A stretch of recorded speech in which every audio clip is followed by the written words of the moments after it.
யோக பலத்தை அதிகமாக பெற்றுத்தரக்கூடிய ராசிக்காரர்கள் தனுசு ராசிக்காரர்கள்.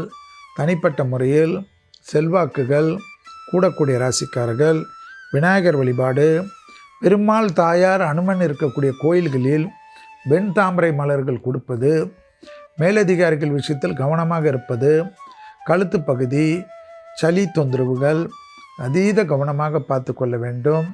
கண்டிப்பாக நிம்மதியாக தூங்குவதற்கு முயற்சி எடுத்துக்கொள்ள வேண்டும்.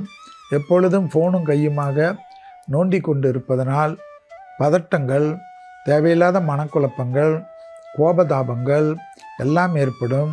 எல்லாவற்றுக்கும் ரெஸ்ட் ரொம்ப முக்கியம் என்பதை ஞாபகத்தில் வைத்து கொள்ளுங்கள்.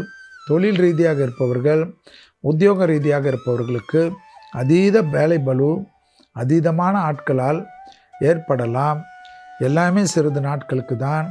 குறிப்பாக இந்த 15/1/2026 முடிகின்ற வரையில் தை மாதத்திலிருந்து படிப்படியாக விலக ஆரம்பித்துவிடும். இதுவரை கொஞ்சம் கவனமாக பார்த்து கொள்ளுங்கள். கோபதாபங்கள் கூடவே கூடாது என்பதை ஞாபகத்தில் வைத்து கொள்ளுங்கள். சுபகாரியங்கள் டக்கு டக்கென்று நிவர்த்தி ஏற்படும். அசையாமசை பொருள் சேர்க்கை ஆனந்தத்தை ஏற்படுத்தி தரும். வேற்றுமொழி மதத்தினால் அதிகம் ஆதாயம் ஏற்படும். கடல் கடந்த தொழில், கடல் கடந்த உத்தியோகம், கடல் கடந்த படிப்பெல்லாம் தடைகள் நிவர்த்தி ஏற்படும்.